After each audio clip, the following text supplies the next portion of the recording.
बहुत बड़ा सवाल ये है और ज़िम्मेदार सिर्फ़ और सिर्फ़ देखिए इस पे सरकार ही नहीं होगा, वो तमाम लोग इस पे ज़िम्मेदार हैं जो इस नौटंकी को बढ़ा चढ़ाकर दिखा रहे हैं और देख भी रहे हैं।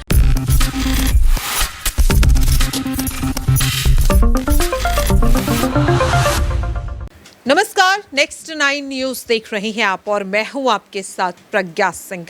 सीमा हैदर का मामला अब लगातार गर्माता हुआ दिखाई दे रहा है। जी हां, आपको बता दें ये वही सीमा हैदर है जो पाकिस्तान से गैर कानूनी तरीके से भारत देश में आती हैं। ये वही सीमा हैदर हैं जिनकी उम्र कभी 18 साल, कभी 21 साल, कभी 27 साल तो कभी 30 साल बताई जा रही है। लेकिन यहाँ पर जिस तरह से सीमा हैदर जो पाकिस्तान से गैर कानूनी तरीके से आई हैं, उन्हें लेकर तमाम मीडिया चैनल्स जिस तरह से सीमा हैदर और सचिन मीना की स्टोरी को एक अमर प्रेम कथा की तरह दिखाते हुए नजर आ रहे हैं। लेकिन सवाल अब उन तमाम चैनल्स पर भी उठता हुआ दिखाई दे रहा है कि कल को अगर यही सीमा हैदर हमारे देश को किसी तरह का नुकसान पहुंचाती है तो आखिरकार उसके लिए जिम्मेदार क्यों और कौन होगा। और जिस तरह से सीमा हैदर को अब कहीं ना कहीं एंटरटेनमेंट का जरिया बनाया जा रहा है, सवाल लगातार ये उठ रहा है क्या वाकई में ये मामला उतना ज्यादा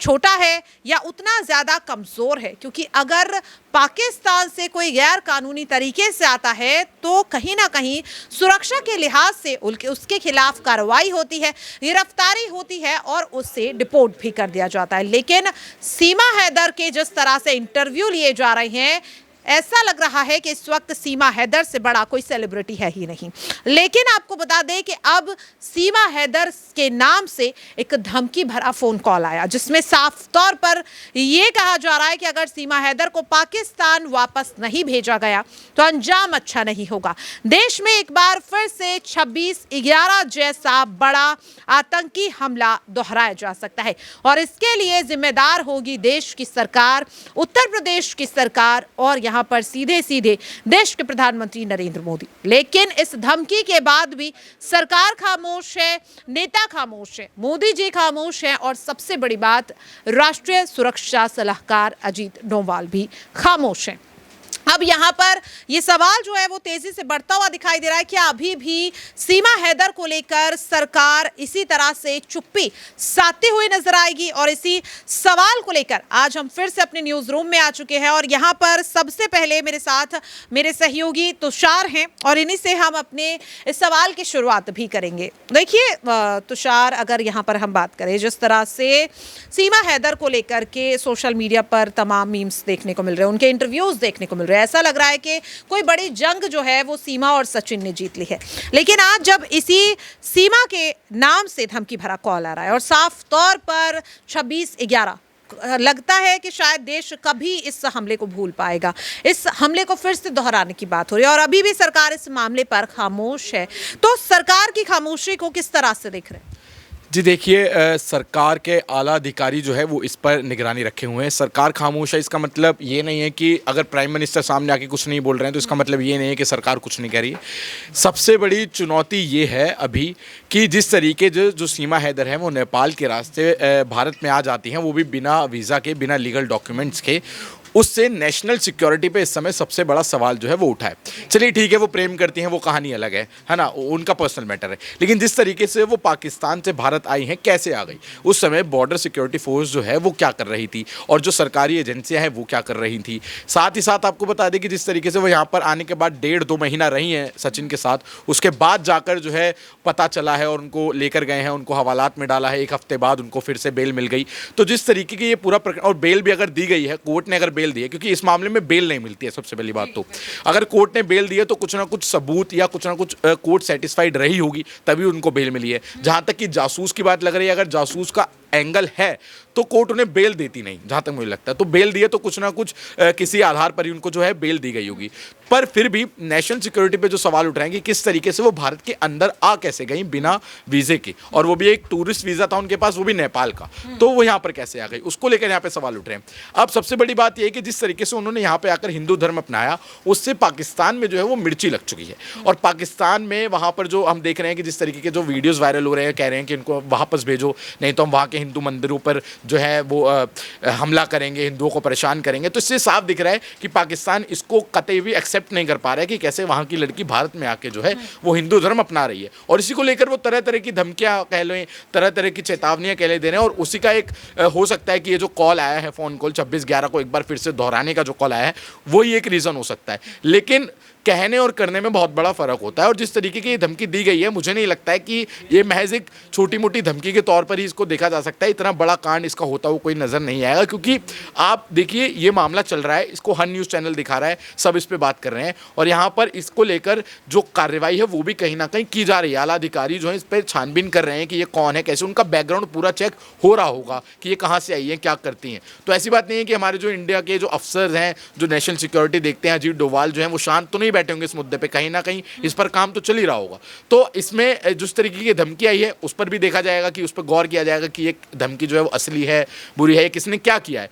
लेकिन जिस तरीके से ये आई है, ये सवाल तो बेहद ही उठता है, और ये सरकार पर उठता भी रहेगा जब तक इसकी क्लैरिफिकेशन सामने नहीं आ जाती है, और जब तक सीमा हैदर को लेकर ये सच सामने नहीं आ जाता है कि क्या वो सच में जासूस हैं या नहीं है, या जिस तरीके से वो भारत आई हैं उसको लेकर इंडिया ने अब क्या जो नेक्स्ट स्टेप लिया है वो लेंगे। वाकई में देखिए यहाँ पर अगर हम बात करें जिस तरीके से तुषार ने कहा कि ऐसा नहीं है, ये मामला इतना ज़्यादा तूल पकड़ता हुआ दिखाई दे रहा है, तो जाहिर सी बात है कि सरकार और सुरक्षा एजेंसियां इस मामले पर काम कर रही हैं, कार्रवाई की जा रही है। लेकिन सवाल ये उठ रहा है कि कार्रवाई अगर की जा रही है तो अभी तक सीमा हैदर जो हैं वो भारत में क्यों हैं, और उन्हें गिरफ्तार फिर से क्यों नहीं किया गया। अब तो उनके खिलाफ सबूत भी कई मिल चुके हैं और काफ़ी पुख्ता सबूत भी हैं, लेकिन फिर भी अभी भी सीमा हैदर का जो इंटरव्यू है तमाम चैनल्स दिखाते हुए नजर आ रहे हैं। तो यहाँ पर जिस तरीके से तुषार ने कहा कि सुरक्षा एजेंसियां काम कर रही हैं, लेकिन काम दिखाई नहीं दे रहा है। यहाँ पर देश के प्रधानमंत्री जो हैं वो विदेश के दौरे पर हैं, राष्ट्रीय सुरक्षा सलाहकार अजीत डोभाल जो हैं वो भी विदेश के दौरे पर हैं, और ऐसे में अगर देश पर कोई खतरा मंडराता है तो उसके लिए जिम्मेदार कौन होगा, क्योंकि पाकिस्तान साफ तौर पर कह रहा है कि अगर सीमा हैदर वापस नहीं जाती हैं तो जो भी अंजाम होगा उसके लिए सरकार जिम्मेदार होगी। तो क्या लग रहा है कि जो मंत्री हैं जिनसे उम्मीद है वो विदेश में है और सीमा हैदर लगातार इंटरव्यू देते हुए नजर आ रहे, तो कोई भी अगर ऐसी घटना घटती है तो सवाल किस पे खड़ा होगा सर? जी शुक्रिया। देखिए बहुत बड़ा सवाल ये है, और जिम्मेदार सिर्फ और सिर्फ देखिए इस पे सरकार ही नहीं होगा, वो तमाम लोग इस पे जिम्मेदार है जो इस नौटंकी को बढ़ा चढ़ाकर दिखा रहे हैं और देख भी रहे हैं। ये वो तमाम लोग इस चीज़ के जिम्मेदार होंगे जो सरकार के इशारों पर सवाल पूछ रहे हैं, वो तमाम लोग जो इंटरटेनमेंट के तौर पर सवाल पूछ रहे हैं, वो सब के सब जिम्मेदार है। क्योंकि हम अब ये नौटंकी को पिछले एक हफ्ते से देख रहे हैं कि सवाल सीधा सीधा यही पूछा जाना चाहिए था कि अभी तक जो भारत की इंटेलिजेंस एजेंसियां हैं वो क्या कर रही हैं। और कोई भी व्यक्ति, चाहे यहाँ पे लड़का लड़की का सवाल नहीं है, यहाँ पे प्रेम कथा या मूवी में नहीं बन रहा है कि इसके सवाल या शूटिंग के लिए वो नहीं आई हैं। सवाल यह है कि कोई भी बिना वीजा के, बिना आईडी के, बिना पासपोर्ट के एक देश से दूसरे देश में कैसे चला जाएगा। तो सवाल यहाँ पर सबसे पहले तो ये है। सवाल फिर सरकार तो जिम्मेदार है ही है, साथ ही साथ वो तमाम जो गोदी मीडिया है वो भी सवाल के घेरे में कि आप वहाँ जा रहे हैं, ऐश कर रहे हैं और दुनिया की तस्वीरें दिखा रहे हैं आप, और उनके प्रेम कथा की तस्वीरें दिखा रहे हैं कि पबजी कैसे खेलते थे और कैसे खेलते खेलते आपको मजा आ रहा था। लेकिन ये सवाल पूछने में उनकी नानी याद आ रही है कि भाई आप बिना इतने 12 लाख रुपए खर्च कर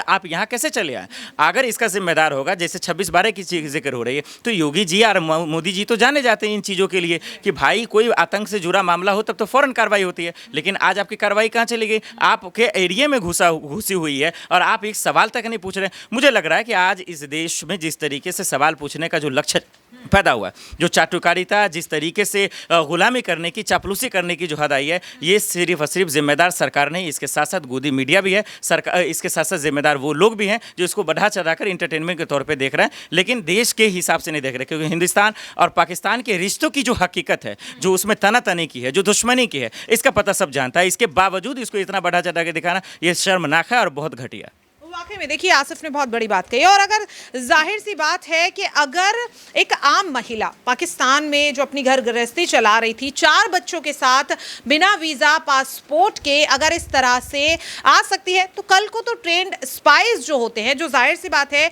कि कहीं ना कहीं जो स्पाई हैं वो भी हमारे देश में आ सकते हैं, हमारे देश को नुकसान पहुँचाने का काम कर सकते हैं। और देखिए इसी सवाल को लेकर मैं अपनी सहयोगी मानसी के पास भी आई हूँ। मानसी, देखिए जिस तरीके से आसिफ ने कहा कि सीमा हैदर 1 महीने से हमारे देश में है और कुछ नहीं किया जा रहा है। अगर सीमा हैदर इतनी आसानी से भारत देश में घुस सकती हैं तो कल को तो कहीं ना कहीं कुछ भी यहाँ पर हो सकता है और कोई भी आ सकता है इस तरीके से। तो ऐसे में जो इंटेलिजेंस एजेंसीज पर सवाल उठ रहे हैं और कहीं ना कहीं सवालों के घेरे में अब राष्ट्रीय सुरक्षा सलाहकार अजीत डोभाल भी यहाँ पर आते हुए नजर आ रहे हैं। तो क्या इस तरीके से पाकिस्तान जैसे देश में जो हमेशा हमारे मुल्क को, हमारे देश को कहीं ना कहीं नुकसान पहुंचाने की फिराक में रहता है, क्या एक बहुत बड़ी यहाँ पर कह सकते हैं, अगर मैं इस तरीके को समझाने की कोशिश करूँ कि इससे कहीं ना कहीं और ऐसी गतिविधियां और ज्यादा बढ़ती हुई दिखाई दे सकती हैं? बिल्कुल, सुरक्षा के मद्देनजर यहाँ पर हम जिस तरीके से हालात देख रहे हैं वो बिल्कुल खराब होते हुए नजर आ रहे हैं, क्योंकि अजीत डोभाल पर यहाँ पर जो है सवालिया निशान खड़े करना बिल्कुल लाजमी है और लगातार इस मुद्दे पर जो है अजीत डोभाल गिरते हुए भी नजर आ रहे हैं। और यही कहा जा रहा है कि सीमा हैदर जब पाकिस्तान से भारत में घुस सकती है इतनी आसानी से, तो यहाँ पर किस तरीके से आतंकवादी भी घुस सकते हैं और जो टेररिज्म को बढ़ावा मिल रहा है इस तरीके से, तो ये तो सभी देख रहे हैं। तो यहाँ पर भारत की सुरक्षा व्यवस्था पर कई सवालिया निशान खड़े होते हैं और केवल अजीत डोभाल ही नहीं, यहाँ पर गृह मंत्री अमित शाह पर भी जवाबदेही बनती है और साफ तौर पर यहाँ पर सीमा हैदर को लेकर के जितना तूल दिया जा रहा है उस मुद्दे को, मुझे नहीं लगता कि इतनी तवज्जो देने की ज़रूरत है। और जिस तरीके से वो तमाम अभी खबरें सामने आ रही हैं कि अभी उसके एक और आशिक का भी नाम यहाँ पर सामने आया, सचिन के अलावा भी, तो तमाम यहाँ पर तवज्जो सीमा हैदर को दी जा रही है, मुझे नहीं लगता कि उसकी ज़रूरत है। वाकई में देखिए यहाँ पर बहुत बड़ी बात मानसी ने कही और सवाल लगातार ये उठ रहा है कि अब सीमा हैदर के मामले को कहीं ना कहीं एक कह सकते हैं कि फिल्मी कहानी के तौर पर देखने की जगह आप कहीं ना कहीं सुरक्षा के लिहाज से देखने की जरूरत है, क्योंकि साफ तौर पर धमकी भरा कॉल आया है और इसमें यह कहा गया है कि अगर पाकिस्तान सीमा हैदर को वापस नहीं भेजा जाता तो भारत देश के लिए अंजाम बिल्कुल भी अच्छा नहीं होगा। अब देखना यही होगा कि इस धमकी भरे कॉल आने के बाद क्या अब यहां पर सीमा हैदर को लेकर के वाकई में कोई बड़ा एक्शन लेती हुई हमारी सरकार नजर आएगी, इंटेलिजेंस एजेंसियां जो हैं वो यहां पर कोई बड़ा एक्शन लेती हुई नजर आएंगी। और यहां पर अब सवाल यह भी उठता हुआ नजर आ रहा है कि पाकिस्तान अगर सीमा हैदर को वापस भेजने का फैसला लिया जाता है तो क्या उनके साथ सचिन मीना भी पाकिस्तान जाते हुए दिखाई देंगे? और ये यहां पर देखने वाली बात यही होगी, क्योंकि देखिए जिस तरीके से अब जो तमाम जानकारियां निकल करके सामने आ रही है, ये जो मुद्दा है काफी ज्यादा गंभीर होता हुआ दिखाई दे रहा है। अब इस पूरे मुद्दे को लेकर आपकी क्या राय है? क्या वाकई में अब सीमा हैदर को वापस उनके देश भेजा जाना चाहिए? अपनी राय कमेंट बॉक्स में जरूर शेयर करें। आज के लिए इस खास रिपोर्ट में इतना ही, बाकी ऐसी ही तमाम अपडेट्स के लिए आप सभी देखते रहिए नेक्स्ट 9 न्यूज़। नमस्कार।